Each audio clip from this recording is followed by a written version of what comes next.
மத்தேயு சுவிசேஷம் 16 அதிகாரம் 21வது வசனத்தில், அது முதல் இயேசு தாம் எருசலேமுக்கு போய் மூப்பராலும் பிரதான ஆசாரியராலும் வேதபாரகராலும் பல பாடுகள் பட்டு கொலையுண்டு 3ஆம் நாளில் எழுந்திருக்க வேண்டும் என்பதை தம்முடைய சீஷர்களுக்கு சொல்லத் தொடங்கினார். இதுவரைக்கும் இயேசு கிறிஸ்து தம்முடைய சீஷர்களுக்கு அநேக முறை தாம் பாடுபட்டு உயிர் தள்ள வேண்டும் என்பதை அவர்களுக்கு அறிவித்திருந்தார். ஆனால் அந்த உயிர்ப்பின் செய்திகள் எல்லாம் ஓமைகளாகவோ ஓமை சம்பவங்களாகவோ எடுத்து கூறுவார். உதாரணமாக, இந்த ஆலயத்தை இடித்து போடுங்கள், 3 நாளிலே அதை நான் கட்டுவேன். ஓமையாக தம்மை குறித்தே கூறுவார், நான் 3ஆம் நாளிலே உயிர் தெழுவேன். இன்னொரு ஓமையை கூறுகிறேன். யோனா மீனின் வயிற்றிலே 3 நாள் இருந்தது போல மனுஷகுமாரனும் இதுவும் தான் மரித்து 3ஆம் நாள் உயிர் தெழுவேன் என்பதை ஓமைகள் வடிவிலே எடுத்து கூறுவார். ஆனால் மத்தேயு சுவிசேஷம் 16 அதிகாரம் வந்தபொழுது இப்பொழுது இயேசு கிறிஸ்து தாம் படப்போகிற பாடுகளை 21ஆம் வசனம் தெளிவாக சொல்லப்பட்டிருக்கிறது. அது முதல் இயேசு என்ன சொல்ல விரும்புகிறார் என்று சொன்னால், தான் எருசலேமுக்கு போய் மூப்பராலும் பிரதான ஆசாரியராலும் வேதபாரகராலும் பல பாடுகள் பட்டு கொலையுண்டு 3ஆம் நாளிலே எழுந்திருக்க வேண்டும் என்பதை தம்முடைய சீஷர்களுக்கு எடுத்து கூறுகிறார். ஆனால் இந்த உயிர்ப்பின் செய்தியை இயேசு தான் உயிரோடு எழுந்திருக்க வேண்டும் என்று சொன்ன அந்த உயிர்ப்பின் செய்தியை கேட்ட பேதுரு இயேசு கிறிஸ்துவை தனியே அழைத்து கொண்டு போய் சொல்கிறான், ஆண்டவரே, இதுக்கு உமக்கு நேரிடக்கூடாது. இந்த வசனத்தை தியானிக்கும் பொழுது அநேக நேரங்களில் நான் இவ்வாறாக சிந்தித்தது உண்டு. இயேசு கிறிஸ்துவுக்கு இப்படிப்பட்ட ஒரு மரணம் வரக்கூடாது என்று சொல்லி பேதுரு கூறினதாக நான் எண்ணினேன்.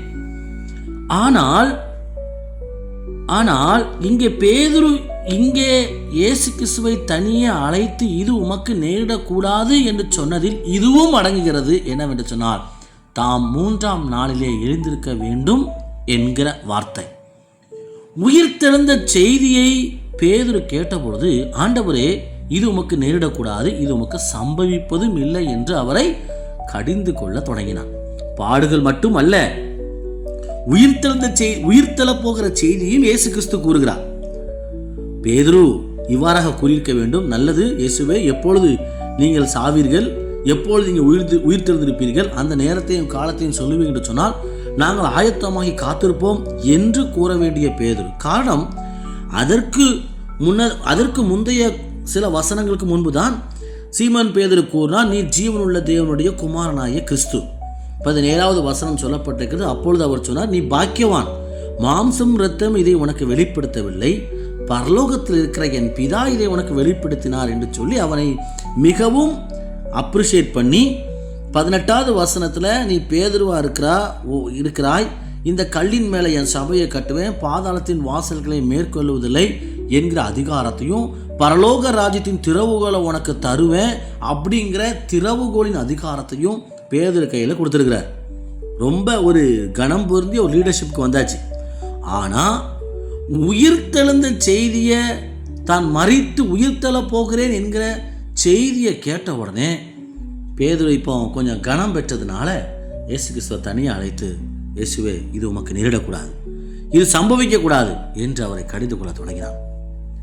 ஆனால் இயேசு கிறிஸ்து என்ன செய்தார் என்று சொன்னால், நீ எனக்கு இடரலாக இருக்கிறாய்.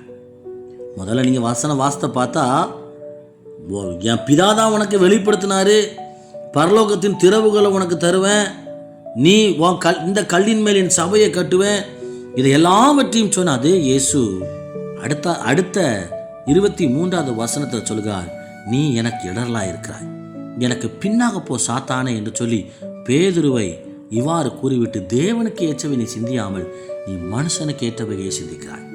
இந்த உயிர்ப்பின் செய்தியில் நான் உங்களுக்கு சொல்லக்கூடிய ஒரு காரியம் என்னவென்று சொன்னால், மரித்து உயிர் தெழுந்த இயேசு இன்றைக்கும் ஜீவனுள்ளவராக இருக்கிறார்.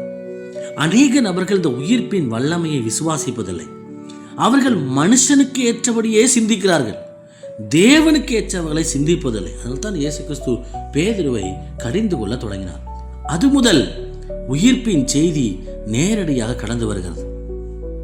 அதனால்தான் இந்த பேதுரு இயேசு கிறிஸ்து உயிர்த்தெழுந்தார் என்கிற செய்தி கேட்ட உடனே, அதனால்தான் மகதலேனா மரியாளும் யோவானாலும் யாக்கோப்பின் தாயாகிய மரியாளும் இவர்களுடனே இருந்த ஸ்திரீகளும் எல்லாரும் இவர்கள் சொன்ன எல்லா வார்த்தைகளையும் இவர்களுக்கு வீண் பேச்சாகவே தோன்றினது. அவர் உயிர்த்தெழுந்தார் என்று சொன்ன பொழுது யாரும் இவர்களை நம்பவில்லை. ஆனால் வசனத்தில் 12வது வசனத்தில் நீங்கள் வாசித்து பார்த்தா, பேதுரு எழுந்திருந்து கல்லறைக்கு ஓடி அதற்குள்ளே குனிந்து பார்க்கையில், நீங்கள் அதற்கு பின்ன உள்ள சம்பவங்கள் எல்லாம் வாசிக்கும் பொழுது ஓடி வந்ததில் முதல் நபர் யார் என்று சொன்னால் பேதுரு. உயிர்த்தெழுந்தார் என்கிற செய்தி கிடைத்த அடுத்த நிமிடமே அந்த உயிர்ப்பின் செய்தியை கேட்ட உடனே அவன் புறப்பட்டு ஓடி போகிறார். இயேசு கிறிஸ்து உயிர்த்தெழுந்தாரா? பேதுருவோ எழுந்திருந்து லூக்கா சுவிசேஷம் 24:12 ஓடி போய் மிக வேகமாக சம்பவித்தை குறித்து அங்கே வாசிக்க முடிகிறது. அங்கே சம்பவித்ததை குறித்து தன்னில் ஆச்சரியப்பட்டு கொண்டு போனான். மிக ஆச்சரியப்பட்டு, உயிர்த்தெழுந்து விட்டாரோ, உயிர்த்தெழுந்திருப்பாரோ என்கிற செய்தி அவனை மிகவும் உறுத்தியது நிமித்தம்தான் மிகவும் ஆச்சரியத்தோடு அந்த கல்லறையிலிருந்து புறப்பட்டு போகிறான். அங்கே பேசின பொழுது முதல்ல வீண் பேச்சாக தோன்றினது. அவர்கள் இவர்களை நம்பவில்லை, உயிர்ப்பின் செய்தியை நம்பவில்லை. ஆனால் பேதுரு சம்பவித்ததை கண்டு மிகவும் ஆச்சரியப்பட்டு திரும்பி போகிறான். பேதுருவுக்கும் உயிர்த்தெழுதலுக்கும் மிக பெரிய ஒரு சம்பந்தம் இருக்கிறது. இயேசு கிறிஸ்துவினுடைய மரணம் ஒரு முடிவு, இனி அவர் உயிர்த்தெழ மாட்டார் என்று எண்ணிய சீஷர்களுக்கு முழுவதும் நம்பிக்கை அற்று போனது. அதனால தான் எம்மாவூர் சீஷர்கள் கூறும்பொழுது, இஸ்ரவேலை மீட்பார் என நாங்கள் நம்பி இருந்தோமே, இதை யார்கிட்ட சொல்றாங்க? இயேசுகிட்டே சொல்றாங்க. அவர் உயிர்த்தெழுந்து அவங்க கூட நடந்து போற அந்த இயேசுகிட்டே சொல்லக்கூடிய ஒரு வார்த்தை என்ன? எங்களுடைய நம்பிக்கை அற்று போனது. எல்லாரும் உயிர்த்தெழுந்துட்டார்னு சொல்றாங்க, ஆனா எங்களுக்கு நம்பிக்கை அற்று போனது. இஸ்ரவேலை மீட்பார் என நாங்கள் நம்பி இருந்தோம், அந்த நம்பிக்கை எங்களுக்கு அற்று போனது. அவருடைய சரீரத்தை காணவில்லை, இன்னும் பிரமிப்பில் நாங்கள் இருக்கிறோம். இப்படியே தான் சொல்லிட்டு இருக்கிறாங்க. ஆனால் பேதுருவுக்கு அந்த உயிர்த்தெழுதலில் மிகப்பெரிய ஒரு சம்பந்தம் இருக்கிறது. அதை நான் ஏன் மையப்படுத்தேன் என்று சொன்னால், ஒரு 4 வசனங்களை உங்களுக்கு நான் சுட்டி காட்டுகிறேன். அப்பொழுது உங்களுக்கு தெரியும் அந்த உயிர்த்தெழுதலின் வல்லமை குறித்தும் பேதுருவுக்கும் உள்ள சம்பந்தம். காரணம், அந்த உயிர்ப்பின் செய்தி அது முதல் பேசும் பொழுது இது சம்பவிக்க கூடாதே என்று சொன்ன பேதுரு இப்பொழுது உயிர்ப்பின் வல்லமை இல்லாமல் நம்மளால் ஒன்றும் செய்ய முடியாது என்பதை அப்போஸ்தலனாகிய பேதுரு எடுத்துரைக்கிறார். எடுத்துக்கொள்ளுங்கள். அப்போஸ்தலர் 1 அதிகாரம் வசனங்கள் 21, 22 ஆகிய வசனங்கள் நீங்கள் வாசிக்கும் பொழுது இது மேல் வீட்டறையிலே நடக்கக்கூடிய ஒரு சம்பவத்தின் ஒரு பகுதி.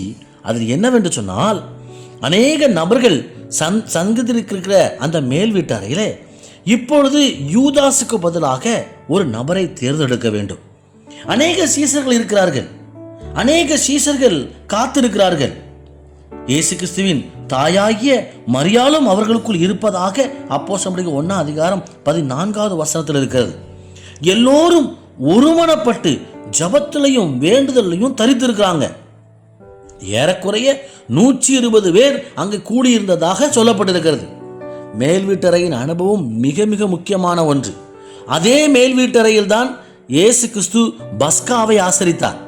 அதே மேல் வீட்டறையில் தான் இப்பொழுது 120 நபர்கள் ஒன்று கூடி அங்கே ஜபத்திலையும் வேண்டுதலையும் ஒரு மனத்திலையும் அவர்கள் தரித்திருப்பதை நாம் பார்க்க முடிகிறது.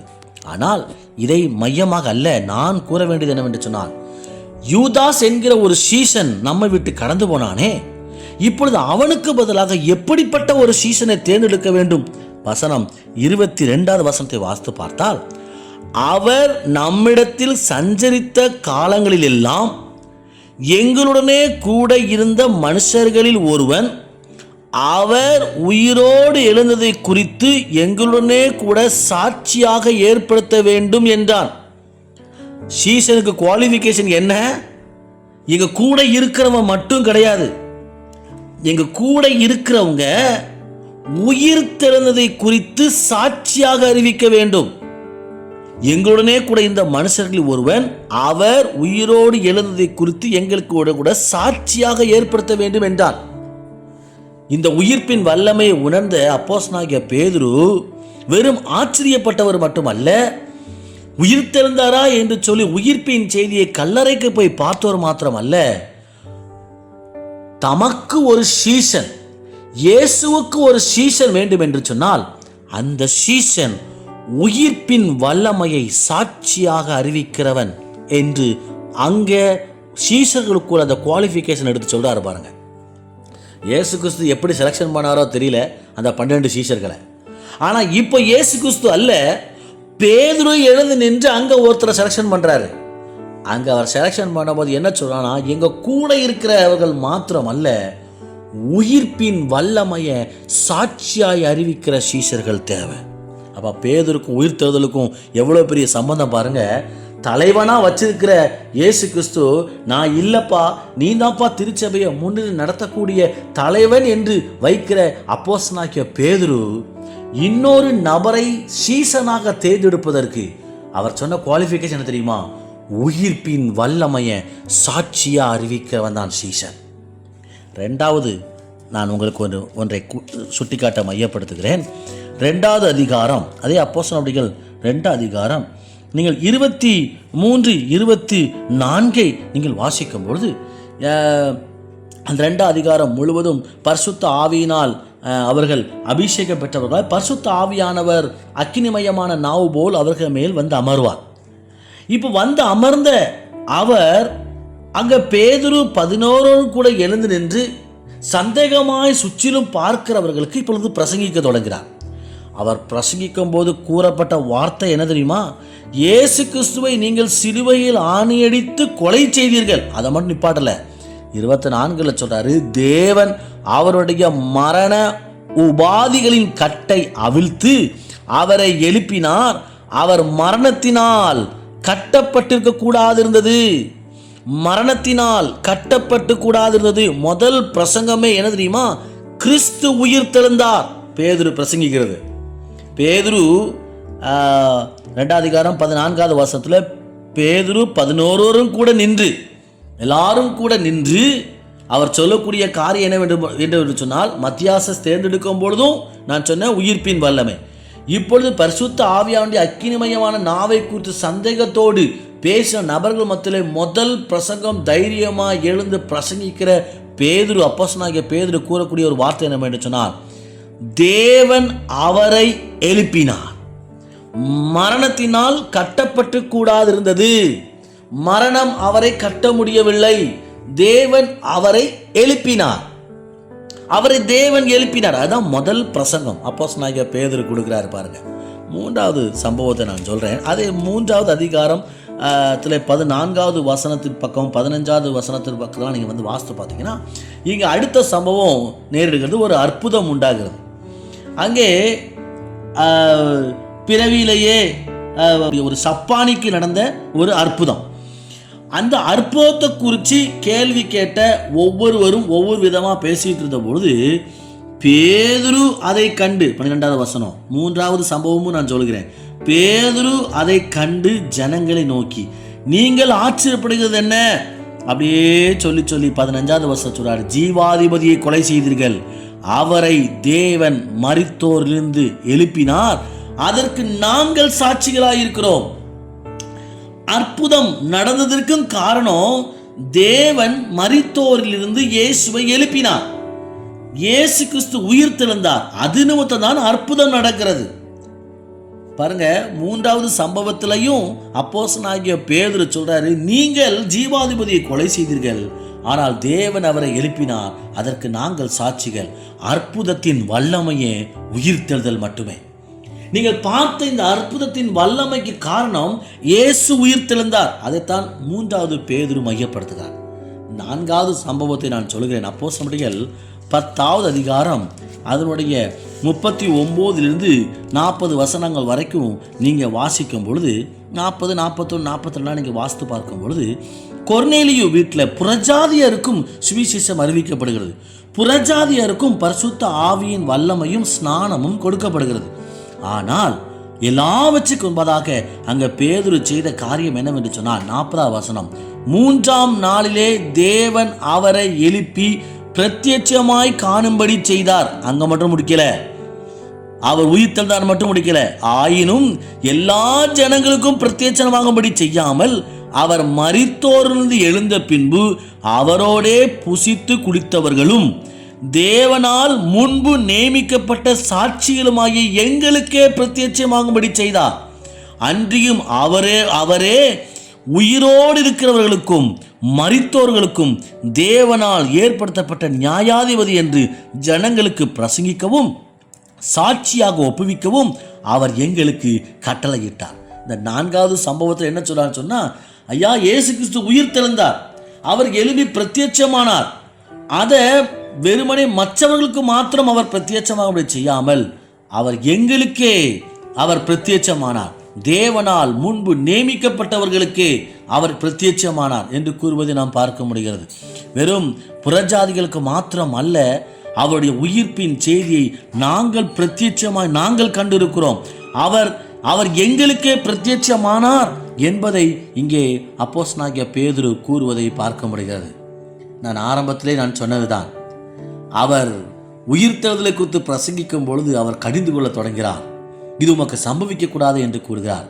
ஆனால் இயேசு கிறிஸ்து அவனை அப்போஸ்தலனாகிய பேதுருவை உயிர்ப்பின் வல்லமை ஆட்கொண்டு அதற்கு தடையாய் இருந்த இடரலாய் இருந்த கிரியைகளை அப்புறப்படுத்தின பின்பு உயிர்ப்பின் வல்லமையை பிரசங்கிப்பதற்கு பேதுருவை போல ஒரு அப்போஸ்தலன் எழும்பி வரவில்லை.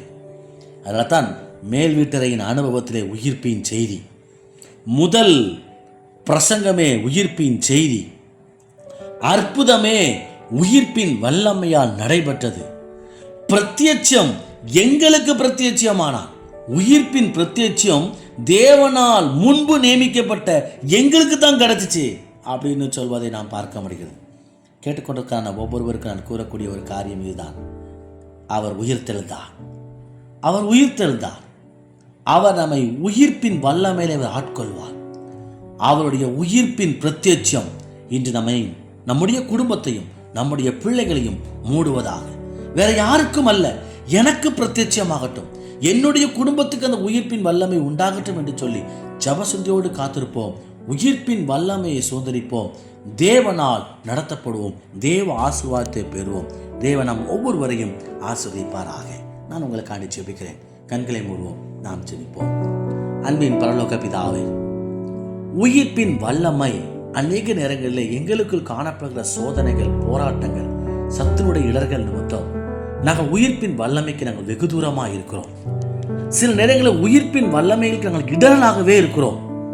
ஆனால் அன்று பேதுருவை தைரியப்படுத்தி ஸ்திரமாய் இருக்க பண்ணி உயிர்ப்பின் வல்லமையிலே சீசர்களை உருவாக்கவும், உயிர்ப்பின் வல்லமையால் பிரசங்கிக்கவும், உயிர்ப்பின் வல்லமையால் அற்புதங்கள் செய்யவும், உயிர்ப்பின் வல்லமை எனக்கே, தேவனால் முன்குறிக்கப்பட்ட எனக்கே என்று சொல்லி உரிமை கொண்டாடம் செய்த போல எங்களுக்கும் எங்கள் குடும்பத்துக்கும் அந்த உயிர்ப்பின் வல்லமையை தாரும். திரியேக தேவன் பிதா, குமாரன், பரிசுத்தாவின் நாமத்தை வேண்டிக்கிறோம். எங்கள் நல்ல பரலோக பிதாவே. ஆமேன், ஆமேன், ஆமேன்.